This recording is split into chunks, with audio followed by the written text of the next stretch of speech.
दोस्तों, गर्मियों का महीना था। रात के यहीं 10 बज रहे थे जब मैं घर के आंगन में टांग पसारे खाट पर सो रहा था कि तभी अचानक से मेरी आंख खुल गई। आंख के खुलते ही मेरे चारों तरफ मच्छर भनभना रहे थे और खूब काट रहे थे। तो पैर के पास रखे चादर को ओढ़ने के लिए जब मैं उठा तो वैसे ही मेरी नजर सामने दरवाजे पर गई। पर रात के उस अंधेरे में कुछ भी मुझे साफ साफ दिखाई नहीं दे रहा था। ये देखकर मैं हैरान हो गया कि दरवाजे के पास इस वक्त कौन खड़ा है। तभी मैंने उसे आवाज दी पर उसने कोई जवाब नहीं दिया। पर जब उसने कोई जवाब नहीं दिया तो मैं ये जानने के लिए खाट से उठकर मैं उस ओर जाने लगा। मैं जैसे जैसे उस ओर बढ़ रहा था तो वैसे ही वो और भी आगे की तरफ बढ़ता जा रहा था। मैं उसे बार बार आवाज दे रहा था पर कोई भी जवाब दिए बिना ही वो आगे की ओर बढ़ता जा रहा था। और जब मैं उसका पीछा करते हुए घर से काफी दूर आ गया था कि तभी अचानक से वो गायब हो गया। उसे गायब होता हुआ देखकर मेरी आंखें फटी की फटी रह गई और डर से मेरे हाथ पैर बुरी तरह से कपकपाने लगे। अब मुझे इस रात के अंधेरे में कुछ भी समझ में नहीं आ रहा था कि मैं हूँ कहाँ पर। दूर दूर तक कुछ भी दिखाई नहीं दे रहा था। अभी मैं डरा सहमा मैं इसी सोच में ही था कि तभी किसी के आने की मुझे आहट सुनाई पड़ी। उस आहट को सुनकर जब मैंने पीछे पलट कर देखा तो वही आ रहा था जिसका मैं पीछा करते हुए यहाँ तक आया था। पर अभी भी उसका चेहरा मुझे कुछ सही से दिखाई नहीं दे रहा था। उसे अपनी तरफ आता हुआ देखकर अब मैं बहुत ही ज्यादा डर गया था और अब मेरे हाथ पैर भी जम से गए थे और अब मैं टस से मस भी नहीं हो पा रहा था। अब वो मेरे पास आकर खड़ा हो गया और जब मैंने उसके चेहरे को देखा तो उसे देखकर किसी की भी रूह कांप जाए और यही हाल मेरा भी हुआ था। दरअसल मैंने देखा कि उसकी शक्ल जानवर की तरह थी और पूरा का पूरा शरीर इंसान का था, जिसे देखकर मेरा शरीर ठंडा पड़ने लगा था। तभी उसने अपना हाथ आगे की तरफ किया। हाथ आगे करते उसके हाथों में एक छड़ी आ गई। अभी मैं उसे डरा सहमत देख ही रहा था कि तभी वो मुझे उस छड़ी से मारने लगा और मैं चीखता चिल्लाता रहा। पर मेरी आवाज वहां पर कोई भी सुनने वाला मौजूद नहीं था। उस छड़ी की मार मेरे शरीर पर जहां जहां पर पड़ रही थी तो उस जगह पर घाव बन जा रहे थे। मैं चीखता चिल्लाता रहा पर वो मुझे मारना बंद ही नहीं कर रहा था और देखते ही देखते मैं वहीं पर बेहोश हो गया। और फिर जब मेरी आंखें खुली तो मैं उसी खाट पर लेटा हुआ था जहां पर मैं पहले लेटा था। अब ये देखकर मैं हैरान हो गया और तभी मैंने अपने शरीर पर देखा तो उस शरीर पर कोई भी घाव नहीं थे और जो मैंने कुछ समय पहले देखा फिर वो क्या था। अभी मैं इसी सोच में ही था कि तभी मेरी दादी खाट से उठकर आंगन में रखी बाल्टी से पानी पीने के लिए गई और जब पानी पीकर दादी लौट कर आ रही थी तो उनकी नजर मुझ पर पड़ी। मुझे जागते हुए देखकर दादी मेरे पास आ गई और उन्होंने मुझसे कहा, क्या हुआ बेटा, नींद नहीं आ रही है क्या? दादी के इतना कहने पर मैंने सोचा कि दादी को ये सब बात बता देता हूँ। फिर मैंने सोचा कि शायद मैंने कोई बुरा सपना देख लिया है तो मैंने दादी को ये बात नहीं बताई और मैंने दादी से कहा कि मच्छर काट रहे थे, इस वजह से मेरी आंख खुल गई। अब मेरी ये बात सुनकर दादी अपनी खाट पर जाकर लेट गई और मैं कुछ समय बाद ही सो गया। और फिर जब सुबह मेरी आंख खुली तो सुबह के वक्त चिड़ियों की चहचहाट की वजह से मुझे एक अलग ही सुकून मिल रहा था। और जब मैं नहाने के लिए गया तो मैंने देखा कि मेरे शरीर पर ऐसे निशान पड़े थे जैसे कि किसी ने मुझे छड़ी से मारा हो। अब ये देखकर मुझे उस सपने की याद आ गई जो मुझे उस सपने में मार रहा था। ये देखकर अब मुझे कुछ भी समझ में नहीं आ रहा था कि वो सपना था या फिर कोई हकीकत। यही सब सोचते हुए जब मैंने शरीर पर पानी डाला तो जहां जहां पर उस छड़ी के निशान बने थे वहां पर मुझे जलन होने लगी। जलन होने की वजह से मैं सिर्फ मुंह हाथ धोकर ही घर से निकल गया। और शाम को जब काम करके घर से लौट कर आया तो दादी चूल्हे पर खाना बना रही थी। दादी को चूल्हे के पास देखकर मैं मुंह हाथ धोकर दादी के पास आकर बैठ गया। तभी मैंने सोचा कि दादी को ये सब बात बता ही देता हूँ। जैसे ही मैं दादी से ये बात बोलने वाला था कि तभी अंकुश की मम्मी ने दादी को अपने पास बुलाया और दादी उनकी बात सुनकर आंगन से बाहर निकल गई और मैं चूल्हे के पास ही बैठा रहा। हालांकि अंकुश का घर मेरे घर के सामने ही था और जब दादी लौट कर आई तो हम दोनों ने मिलकर खाना खाया और आंगन में खाट बिछाकर लेट गए। और कुछ देर तक तो मैं इधर से उधर अपनी करवटें बदलता रहा। पर कुछ समय के बाद मुझे नींद आ गई और जब रात में मेरी आंख खुली तो आसमान में तारे टिमटिमा रहे थे। और फिर जब मैं पानी पीने के लिए खाट से उठकर बाल्टी में रखे हुए पानी को पीने के लिए गया तो अभी मैं उस बाल्टी की तरफ बढ़ ही रहा था कि तभी मेरी नज़र सामने दीवार की तरफ गई। तभी मैंने देखा कि वहां पर कोई है।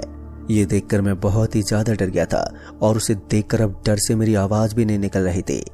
डरा सहमा मैं उस ओर ही देख रहा था कि तभी वो मेरी तरफ आने लगा और उसे अपनी तरफ आता हुआ देखकर मैं दादी को आवाज दे रहा था, पर दादी मेरी बात ही नहीं सुन रही थी।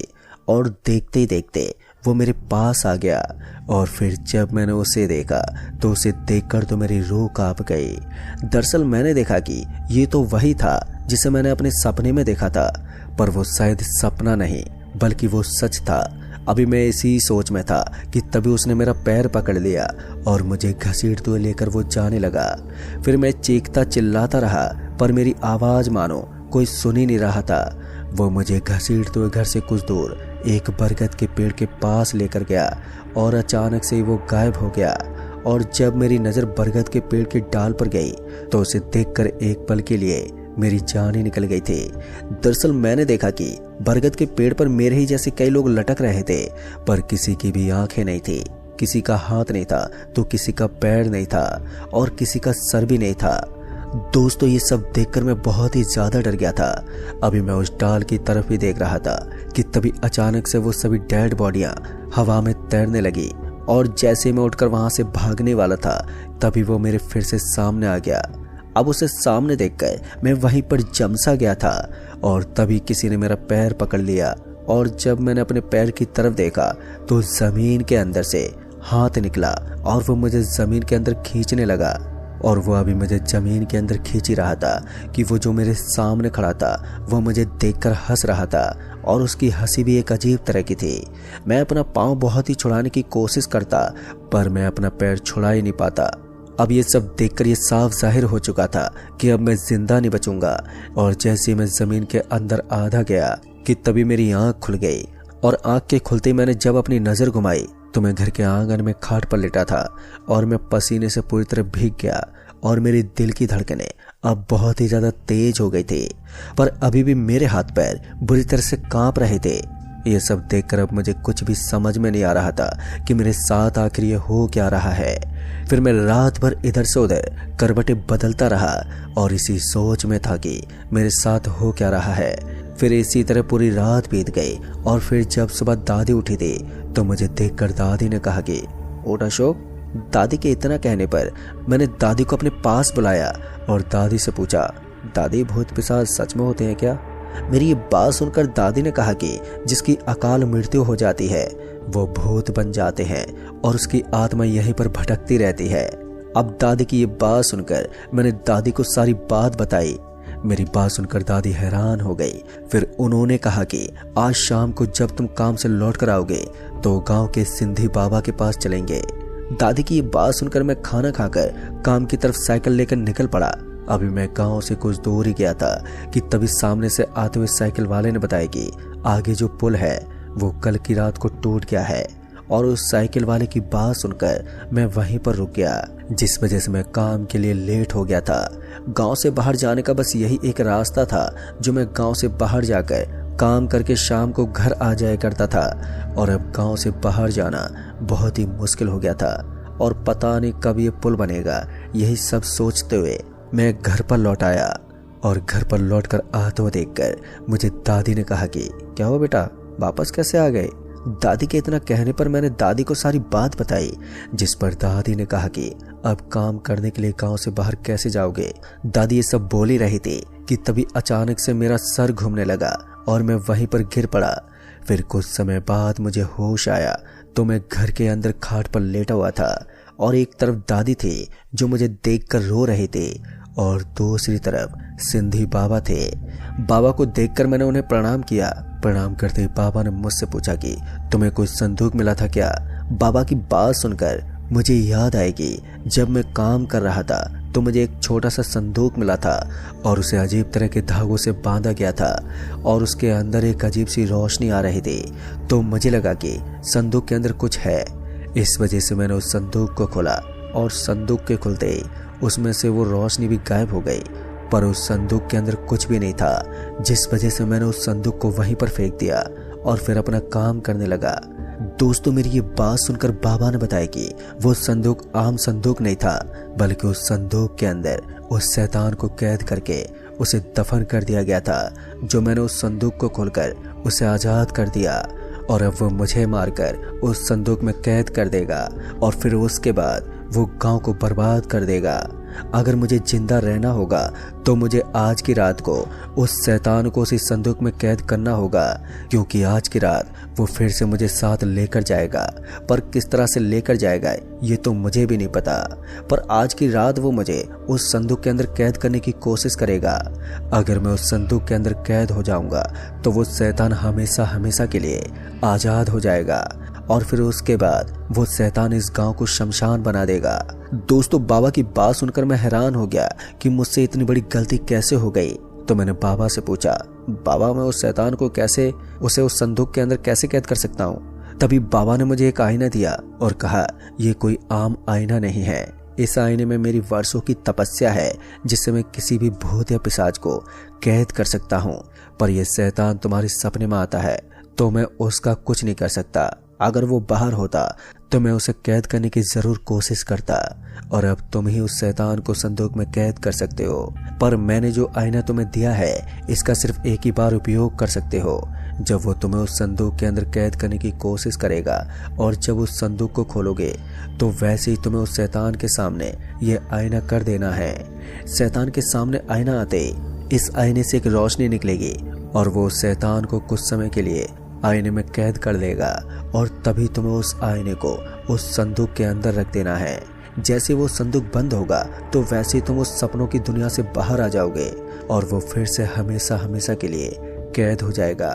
दोस्तों, बाबा की बात सुनकर आईने को मैंने अपने पॉकेट में संभाल कर रख लिया, और अब शाम भी होने को थी और मेरे पास खड़ी दादी की आंखों से आंसू निकल रहे थे। तो मैंने दादी से कहा कि दादी कुछ नहीं होगा, पर अंदर ही अंदर मैं बहुत ही ज्यादा डर रहा था, पर मैंने वो डर अपने चेहरे पर आने नहीं दिया। और फिर वहां से वो बाबा कुछ समय बाद चले गए। जाते वक्त वो ये कहकर गए, जो मैंने कहा है वैसा ही करना है। फिर रात के 9 बजे मैं और दादी खाना खाकर लेट गए। अब मुझे लेटे हुए तकरीबन 2 घंटे बीत गए थे, पर मुझे नींद ही नहीं आ रही थी, और वहीं पर दादी सो रही थी। मैं इधर से उधर करवटें बदलता रहा, पर मुझे नींद ही नहीं आ रही थी, और अब रात के 1 बजने को हो गए थे, और अब मेरी आंखें भी भारी होने लगी थी।